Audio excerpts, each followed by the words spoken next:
ETF index mutual funds నేర్చుకుని stock మార్కెట్లో రాణించాలనుకుంటున్నారా? వెంటనే ఈ నెంబర్కి కాల్ చేయండి. అమ్మ నమస్కారం. నమస్తే సంగీత. అమ్మ పుట్టుకతోటే ఎవరు కూడా తప్పులు చేస్తారు, వీళ్ళు తప్పులు చేయరు అనేది మన నుదుటిపైన రాసి ఉండదు. పెరిగిన కొద్దీ మనకుండే సిచ్యువేషన్స్ అయి ఉండొచ్చు, లేకపోతే పరిసరాల ప్రభావం వల్ల అయి ఉండొచ్చు, ఏదైనా ఉండొచ్చు. మారుతారు. ఒక అబ్బాయి ఎదవగా వాడొక వెదవ అయ్యారా బాబు అనడానికి, వాడు అలా మారడానికి, అలాగే ఒక అమ్మాయి చాలా మందితో మారడానికి, రిలేషన్షిప్ పెట్టుకోవడానికి ప్రధానంగా కారణాలు ఏమై ఉంటాయి? ఒకటి పరిసరాల ప్రభావం. ఇప్పుడు ఆ అబ్బాయి వెధవగా మారడానికి కారణాలు ఏంటి? అబ్బాయి ముందు పుట్టినప్పుడు మామూలుగా అందరిలాగానే పుట్టాడు. అవును. చదువుకొని పెరిగి పెద్ద అవుతున్న కొద్దీ వాడి మనసులో ఏ అలవాట్లు ఏవైతే ఉంటాయో అవి పరిసరాల్లో దొరుకుతున్నప్పుడు మనసు అట్టే అట్రాక్ట్ అవుతుంది. ఇప్పుడు పేకాట ఉంది, వాడికి పేకాట అంటే చిన్నప్పటి నుంచి ఇష్టం అనుకో, పేక ఆడుకునే వాళ్ళతో వాడికి పరిచయం అయింది అనుకో, ఆటోమేటిక్గా వెళ్ళిపోతాడు. అంతే కదా. అలాగే వాడికి ఇష్టమైనటువంటివి అందుబాటులో ఉన్నప్పుడు మనసు అట్టే పరిగెడుతుంది. అది తప్పు రైట్ అనేది తర్వాత అంశం. అట్లాగే ఒక అమ్మాయి కూడా వేరే అంటే ఈ అబ్బాయికి అమ్మాయికి సంబంధం లేదు. ఈ అబ్బాయి ఈ అమ్మాయి ఈ అమ్మాయికి మొదటి నుంచి ఇలాంటి కోరికలు ఉండకపోవచ్చు. అంటే బాగా సరదాగా సినిమాలకు వెళ్ళాలి, షికార్లకు వెళ్ళాలి, విదేశాలు తిరగాలి, ఇలాంటి కోరికలు ఆడవాళ్ళలో చాలా ఎక్కువ ఉంటాయి, సహజంగా ఉంటాయి. అవి తీర్చడానికి ఒక మగవాడు ఆసరా కోరుకుంటుంది. ఒక భర్త ఎవరో ఒకరు ఉన్నప్పుడు వాడు తీసుకెళ్తాడు కదా అనుకుంటుంది. సపోజ్ ఆ భర్తకు తీసుకెళ్ళడం ఇష్టం లేదు, ఎక్కువ టూర్లు వెళ్ళడం ఇష్టం లేదు, ఇంట్లో ఉండడమే ఇష్టం, హోటల్లో తినడం ఇష్టం లేదు, పచ్చనన్నమైన ఇంట్లో తినాలి, ఇలా ఇద్దరి మధ్యన అభిప్రాయ భేదాలు అనేవి వస్తాయి. అభిప్రాయ భేదాలు వచ్చినప్పుడు ఈ అమ్మాయి తగ్గించుకోలేదు, ఈ అమ్మాయికి ఉండేటువంటి ఇష్టాలని చంపుకోలేదు. వాడి కోసం ఎన్నాళ్ళు చంపుకుంటుంది? నెలకు ఒకసారి కూడా బయటికి తీసుకెళ్ళినప్పుడు అమ్మాయికి బయటికి వెళ్ళాలనే కోరిక ఎక్కువ ఉంటుంది. వాడికి ఎంతసేపు పెళ్ళాం ఇంట్లోనే ఉండాలి, వాడు బయట తిరుగుతాడు కానీ పెళ్ళాం ఇంట్లోనే ఉండాలి. ఇలాంటి అభిప్రాయ భేదాలు భార్యాభర్తల మధ్య వచ్చినప్పుడు ఈ అమ్మాయిలో అసంతృప్తి మొదలవుతుంది. తన కోరికలు తీరలేదు కాబట్టి, పూర్వకాలం అయితే నా కర్మ ఇంతేలే, నా ప్రాప్తం ఇంతేలే అని దండం పెట్టి ఏడ్చుకుంటూ కూర్చునేవాళ్ళు. వేరే ఆల్టర్నేట్ లేదు. ఇప్పుడు ఆల్టర్నేట్లు మార్కెట్లో బోల్డ్ దొరికాయి. అంచేత ఈ అమ్మాయి ఉద్యోగం చేసుకునే అమ్మాయి కానీ, లేదా చేసుకోకుండా హౌస్ వైఫ్గా ఉంటే ఇరుగు పొరుగు ఇళ్లలో కానీ ఎవరైనా ఈ అమ్మాయికి అనుకుగా, అంటే ఈ అమ్మాయి ఇష్టాలకి అనుకూలమైనటువంటి వ్యక్తి ఎవరైనా దొరికితే అమ్మాయి మనసు అటు మళ్ళుతుంది. అటు మళ్ళినప్పుడు సాధారణంగా వాళ్ళతో తన ఇష్టాలని షేర్ చేసుకోవాలనుకుంటుంది. తనకున్న ఇష్టాలని షేర్ చేసుకుంటుంది. నాకు సినిమాకి వెళ్ళాలంటే ఇష్టం, మరి వెళ్ళొచ్చు కదా అన్నాడు అనుకో అతను. మా ఆయన ఎప్పుడూ తీసుకెళ్లరు, మీ ఆయన తీసుకెళ్ళిపోతే రా నేను తీసుకెళ్తాను అంటాడు. మొదటిసారి భయంగానే పెడుతుంది, ఒకసారి భయం, రెండోసారి భయం. అదే అంటారే మన వాళ్ళు, ఒకసారి చేస్తే పొరపాటు, అదే పదే చేస్తే అలవాటు. అంచేత ఆ పొరపాటు అలవాటుగా మారిపోతుంది. అలాగే ఆయన తీసుకెళ్తే పోన్లే ఆయన సినిమాకి తీసుకెళ్తున్నాడు కదా, ఒక్కతిని వెళ్ళిన దానికంటే కంపెనీ ఉంటుంది కదా అని అలా అలా అలా అలా అలవాటు అవుతుంది. కాదమ్మా, ఇప్పుడు అలా పిలిచినప్పుడు వెళ్ళగానే అబ్బాయిలు చాలా ఈజీగా ఎస్టిమేషన్ వేస్తారు. అరే నేను పిలిస్తే వస్తుంది కదా, క్యారెక్టర్ కొంచెం లూజ్ చేస్తా ఉంటారు. మరి ఎందుకని అమ్మాయిలు గ్రహించలేకపోతారంట? గ్రహించలే కాదు, వాళ్ళకి తెలుసు, వాడు అలా ఆలోచిస్తాడని తెలుసు, వాడు దీని నుంచి వాడు ఏం ఆశిస్తున్నాడో కూడా తెలుసు. ఈ రోజుల్లో అంత అమాయకంగా లేరు. 25 ఏళ్ళు వచ్చిన ఆడది వాడు ఊరికే నన్ను సినిమాకి తీసుకెళ్ళటం లేదని తెలుసు, వాడు భుజం మీద చెయ్యేస్తాడని తెలుసు, వేస్తే వేసాడు, నష్టం ఏంటి? అంచేత అది బాగానే ఉంది కదా నాకు. రెండోది ఏంటంటే వాడు భుజం మీద చేయేస్తే బాగానే ఉంది కదా నాకు.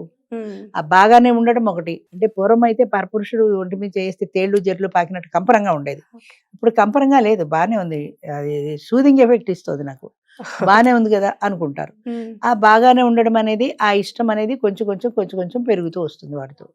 ఆ ఇంటిమసీ ఏర్పడుతుంది. ఇంటిమసీ ఎప్పుడైతే ఏర్పడిందో వాడితో క్లోజ్గా ఉండడానికి, వాళ్ళ కోరికలు తీర్చుకోవడానికి సంకోచించరు. ఎందుకంటే పూర్వంలాగా తప్పు ఒప్పు అనే ఫీలింగ్ లేదు కదా, అంచేత సంకోచించరు. నాకు ఇంట్లో బాగాలే కదా, మా ఆయన నన్ను సరిగా చూడలే కదా, నన్ను ఎక్కడికి తీసుకుపోవట్లేదు, వీడు సినిమా తీసుకుపోతున్నాడు, షుగర్ తీసుకుపోతున్నాడు, హాయిగా ఏదంటే అది కొనిపెడుతున్నాడు, అంచేత ఇది బాగుంది కాబట్టి అట్రాక్షన్ వస్తుంది. మళ్ళీ అక్కడ కంపారిజన్. ఇది పెళ్ళైన మహిళలో చూస్తే, అదే పెళ్లి కాని అమ్మాయిల విషయంలో చూస్తే దీన్ని మనం ఎలా మాట్లాడుకోవచ్చు అంటారు? ఇంకా అవకాశాలు ఎక్కువ పెళ్లి కాని వాళ్ళకి. పెళ్ళి అయితే కొన్ని రిస్ట్రిక్షన్స్ ఉంటాయి, ఏదో ఇరుగో పొరుగో చూస్తారు, మా ఆయనతో చెప్తారనే భయాలు ఉంటాయి. పెళ్లిగా అమ్మాయికి ఆ భయాలే లేవు కదా అసలు. ఎందుకు ఇప్పుడు హైదరాబాద్ లో లివ్ ఇన్ రిలేషన్ వాళ్ళకి హాస్టల్ లాగా సపరేట్ గా ఇస్తున్నారు. అవి కొంచెం కాస్ట్ ఎక్కువైనా ఇస్తున్నారంటే వస్తున్నారు కాబట్టి ఇస్తున్నారు, లేకపోతే వాళ్ళు ఎలా పెట్టుకుంటారు? కాస్ట్ ఎక్కువైనా ఆడమగా కలిసి వెళ్ళడానికి ఇష్టపడుతున్నారు. అంటే పెళ్లి కాని అమ్మాయిలు పరాయి మగాడితో ఎలా వెళ్తున్నారు అని ఒకప్పుడు క్వశ్చన్, అది ఇప్పుడు క్వశ్చన్ కాదు. వాడితో ఉంటారు, 3 ఏళ్ళు ఉంటారు, 4 ఏళ్ళు ఉంటారు. ఆ లివ్ ఇన్ రిలేషన్లో ఇద్దరికి సరిపడిన నాళ్ళు ఉంటారు. ఇద్దరికి ఎప్పుడు సరిపడపోయినా లేదా ఈఎంఐ పేరెంట్స్ వేరే వాటితో పెళ్లి నిశ్చయం చేసినా చక్కగా వచ్చేస్తున్నారు, గంపలో కూర్చొని తాళి కట్టించేసుకుంటున్నారు. అంటే దానికి దీనికి కంపారిజన్ లేదు. అయ్యో అక్కడ తప్పు చేశాం కదా అన్న ఫీలింగ్ లేదు. ఒకటితో తప్పు చేసి ఇంకొకరిని ఎలా పెళ్లి చేసుకుంటాము అన్న భావన లేదు. పాపం పుణ్యం తప్పు ఒప్పు ఇవన్నీ ఎప్పుడో పోయినాయి. ఎక్కడ కంఫర్ట్ ఉంటే అక్కడ. 4 ఏళ్ళు బాగున్నాను కదా వాడితో, లేదా వాడితో ఉన్నప్పుడే ఏదైనా తేడా వచ్చింది అనుకో ఇంకొకటితో షిఫ్ట్ అయిపోతారు.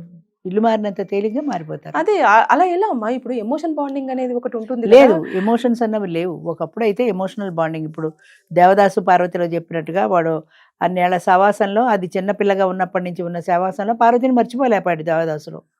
పార్వతి ఏం చేసింది, ఇష్టమో ఇష్టమో ఇంకో పెళ్లి చేసుకుంది, ముసలాన్ని పెళ్లి చేసుకుంది. అక్కడ అమ్మాయి సొల్యూషన్ చూసుకుంది వేరే, వీడు సొల్యూషన్ చూసుకోవాలా, పార్వతిని తలుచుకుంటూ తాగుబోతయ్యాడు. ఇద్దరికి తేడా ఎక్కడ? పార్వతి తనకి నచ్చినా నచ్చకపోయినా పెద్దవాళ్ళు చెప్పినట్టుగా తలంచు తాళి కట్టించుకుని అక్కడికి వెళ్ళిపోయింది.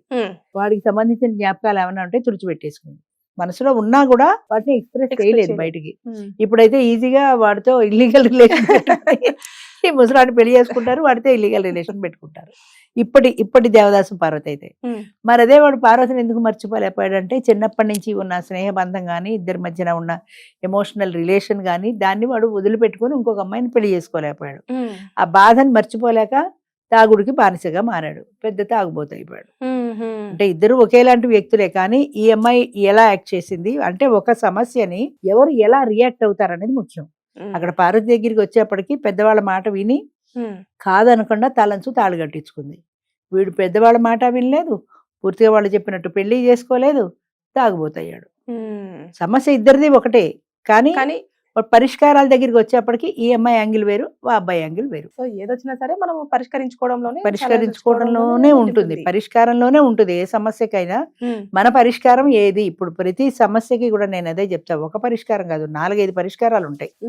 ఈ 4-5 పరిష్కారాల్లోనూ మనకి ఏది సూటబుల్ అవుతుంది, మనకి ఏది సూట్ అవుతుంది చూసి చాయిస్ ఉంటుంది, తెచ్చుకోవాలి.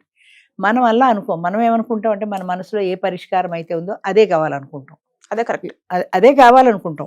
మనం చాయిస్లోకి వెళ్ళాం, ఇదే కావాలి నాకు, ఈ పరిష్కారమే కావాలంటే ఆ పరిష్కారం దొరకదు. దొరకనప్పుడు తప్పుడు దారి పట్టేస్తారు అంతే. ఇప్పుడు పెళ్ళే ఉంది, ఈ పెళ్లి తప్ప వేరే మార్గం లేదు. ఇప్పట్లో లివ్ ఇన్ రిలేషన్లు ఫ్రెండ్షిప్లు లేవు. ఇక ఉన్న మార్గం ఏంటి? పూర్వం వాళ్ళకి భరించడం ఒకటే. విడాకులు లేవు కదా, విడాకులు తీసుకోవడానికి లేదు, పుట్టింటికి వెళ్ళడానికి లేదు, కష్టమో సుఖమో అక్కడే భరించడం, ఏడుపే కష్టమే. కానీ ఆల్టర్నేట్ లేదు వాళ్ళకి, ఆల్టర్నేట్ లేదు కాబట్టి భరిస్తూ అక్కడే ఉండేవాళ్ళు. ఇప్పుడు తాగుబోతైనా తిరిగిపోతైనా ఏమైనా సరే భరించడం ఒక్కటే తెలుసు వాళ్ళకి, ఆల్టర్నేట్ లేదు కాబట్టి. ఇప్పుడే ఉంది బోల్డ్ ఆల్టర్నేట్లు ఉన్నాయి. వాడికి విడాకులు ఇచ్చేయచ్చు, ఇంకోటి పెళ్లి చేసుకోవచ్చు, లేదా వాడితో ఉంటూ ఇల్లీగల్ రిలేషన్ పెట్టుకోవచ్చు. చాయిస్లు ఎక్కువ ఉన్నాయి కదా. అప్పట్లో చాయిస్లు లేవు కాబట్టి అది పరపురుషుడితో మాట్లాడడమే తప్పు. దేవదాసు పార్వతిలో కూడా అది వాడు చచ్చిపోయే ముందు ఆ బండిలో తీసుకొచ్చి వాళ్ళ ఇంటి పడుకోబెట్టినప్పుడు అది ఎడుతుంటే తలుపులు వేసేస్తారు కదా ముసలాడు, వాడు కొడుకు ఎవరో తలుపులు వేసేస్తారు, నువ్వు వెళ్ళడానికి వీలేదైంది. ఎందుకంటే అది దేవదాసుని చూడకూడదు, తప్పు అన్నది అప్పటి సమాజం కట్టుబాట్లు అవి. వాడు పరపురుషుడి కిందే లెక్క కదా దేవదాసు, అంచేది వాడిని చూడకూడదు, అది సమాజం కట్టుబాటు. అది దాంట్లో ఇది ఎంత బాధపడింది, ఇది ఎంత నలిగిపోయింది అదే అనవసరం, సమాజానికి అనవసరం. అది వాడిని చూడకూడదు అంతే. అలాగే అప్పటి కట్టుబాట్లు ఎలా ఉండవి, ఆ కట్టుబాట్లకి లొంగి బ్రతికేవాళ్ళు. ఇప్పుడు కట్టుబాట్లు లేవు, కట్టుబాట్లకి లొంగి కూడా ఎవరు ఉండట్లా.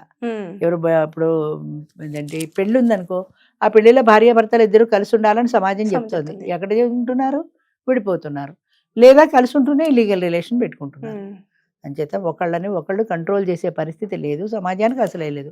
విశృంఖలత్వం పెరిగిపోయింది, ఎవరికి తోచినట్టు వాళ్ళు చేసుకుంటారు. సో ఎదవలవ్వడానికి ప్లస్ తర్వాత తప్పుడు తోవలగలడానికి చాలా చాయిసెస్ ఎక్కువగా ఉండడం, ఆప్షన్స్ ఎక్కువ ఉన్నాయి కాబట్టి ఆటోమేటిక్ గా వెళ్ళిపోతారు. వాళ్ళు అనుకున్నదే అదే, అంతే, అదే సొల్యూషన్ అనుకున్న వేలో వెళ్తున్నారు కాబట్టి ఇలాంటివన్నీ జరుగుతున్నాయి అంటారు. అంతే.